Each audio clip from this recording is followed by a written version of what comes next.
It's that time again, ladies and gentlemen. Mostly gentlemen, I assume. Just another quick little vlog update on today's progress. Quite a lot of faffing around today, trying to figure out how I'm going to get the textures to work, particularly of the wall and the pillars. I'd like to add a bit more noise to the models on these pillars. And particularly on the console itself. I did also notice that the actual console in the show is very dirty. If you actually pay attention to the color of the console, it's quite dirty. So I spent some time dirtying up some textures. You probably can't tell, but if you compare them side by side, you'll be able to tell that way.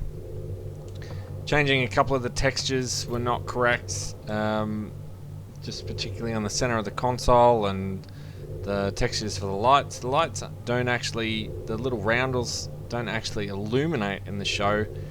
From what I can gather, the wall itself is semi-transparent, and they actually have stage lights shining in from the outside. I tried to replicate that, but yeah, to absolute dismal failure.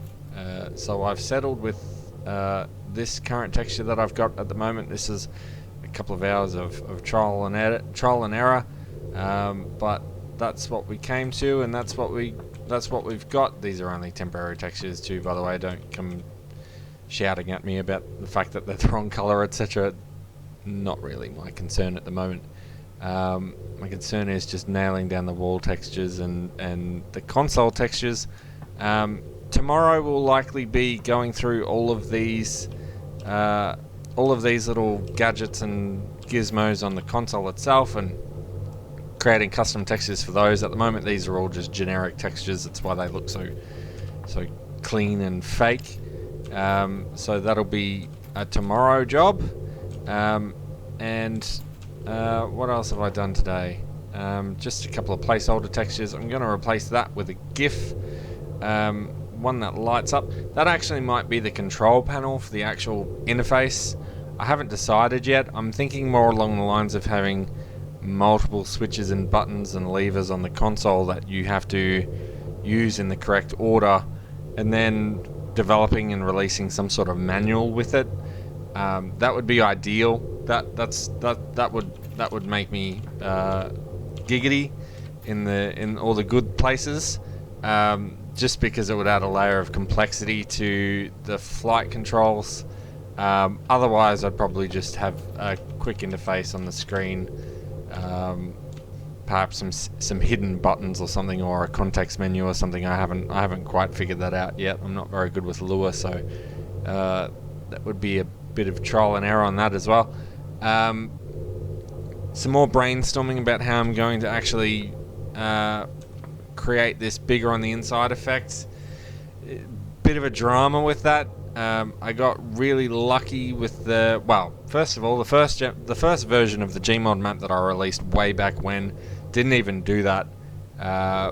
Did some really obvious trickery with a wall on the outside, but you know, that was pretty obvious.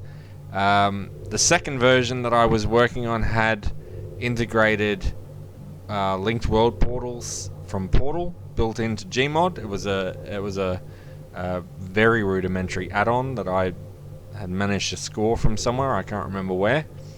Not so fortunate, I'm afraid, with Half-Life Alyx. Though if any of you out there are good with Lua and would like to give that a go, I can kind of point you in the right direction of what I'm after. But at this stage, there will be no effect at release unless there's like a portal add-on or a portal map or a portal port or something like that by the time GMod 2 is released, which would be amazing, but I'm not crossing my fingers. And that's pretty much it. That's all she wrote. Just some little tweaks here and there. A couple of hours of just fiddling around with the doors and fiddling around with the textures and adding a door here for the breakout room. That's another quick little thing that I added. And just trying to optimize the lighting and trying to get it to look relatively good. It's never going to replicate what it looks like in the show, just because I'm not particularly good at creating textures. I'm sure there's a way to get that kind of semi-translucent effect. I did manage to achieve it at one stage, but I wasn't quite satisfied with it. It was doing all kind of weird things with the occlusion and bloom effects and that kind of thing as well. So taking the sheen off these pillars as well, taking the sheen off the console, a lot more matte looking now. Again, I'd like to add some noise to these. You can see there's a bit of noise with normal maps, but it's not doing it for me. They're a little bit low res as well. I'd like to increase the resolution a bit on those. But generally coming along pretty good. No huge milestones today, just making a bit of a vlog update more for my own purposes, so I can come back and look at it later on and see what I achieved and see how I did things. But yeah, coming along okay. Again, tomorrow we'll be just doing some textures on the console and probably adding a bit more of a hallway, a bit more definition here. Probably add some tunnel supports with built-in lights, so it's not just a weirdly lit hallway like it was in the original. And that will be the beginnings of my multiple rooms, I suppose.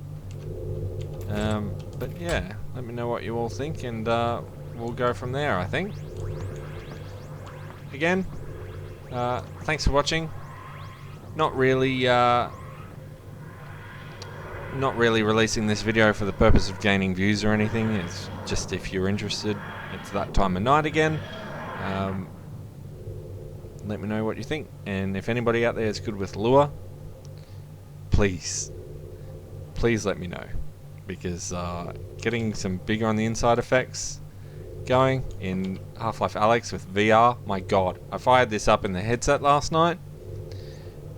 Both a godsend and a devil in disguise, because it looked amazing, it felt amazing to pull levers and stuff with my hands.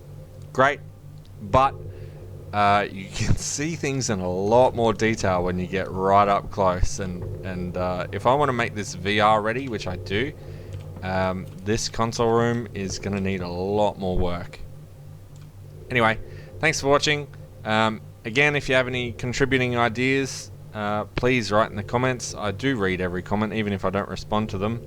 I do read them. I sit at work all day thinking of what I can do with my spare time, since I've got nothing to do. And reading comments is always a fun way to spend that time. And again, if anybody out there is good with lure, please hit me up. Thanks for watching, guys. See you tomorrow, probably.